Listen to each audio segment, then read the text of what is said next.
आज एक और बवाल गाना खेसारी लाल यादव जी आप लोग के बीच लेकर आ गए हैं। पहले आप लोग इस गाना का थोड़ा सा लाइन सुनिए, फिर आप लोग कमेंट कीजिएगा इस गाने को।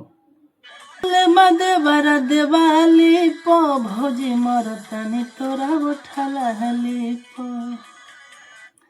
तो ये जो गाना है ग्लोबल म्यूजिक जंक्शन से रिलीज हुआ है और आज सुबह सुबह 7 बजे ये जो गाना आया है।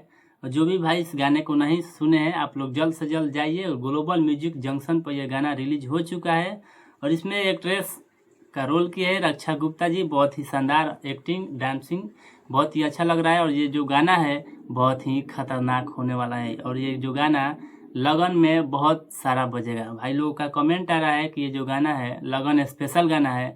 आप लोग को क्या राय है, आप लोग अपना राय कमेंट में दे सकते हैं। और ये जो गाना है होठ लाली पर बहुत ही बवाल होने वाला है। जैसे कि जो इस गाने का नाम है होठ लाली पर, बहुत ही शानदार गाना लग रहा है और सुनने में भी अच्छा लग रहा है। तो आप लोग को कैसा लगा ये गाना और मेरा अपडेट कैसा लगा, आप लोग इस वीडियो को ज़्यादा से ज़्यादा शेयर करें और जितने भी खेसारी लाल यादव जी के फैंस हैं इस चैनल को सब्सक्राइब जरूर करें। ऐसे ऐसे अपडेट जानने के लिए इस चैनल का मेंबर बनिए, इस चैनल का फैमिली बनिए। और ये जो गाना है बहुत ही अच्छा होने वाला है और अभी लगभग जो ये गाना है ग्लोबल म्यूजिक जंक्शन पर है 3 घंटा इस गाने का आया हुआ हो गया और इसका लाइक्स अभी 22,000 दिखा रहा है और व्यूज है 85,000, कमेंट्स 3,000 हो गया है। तो आप लोग जाइए इस गाने को ढेर सारा प्यार दीजिए।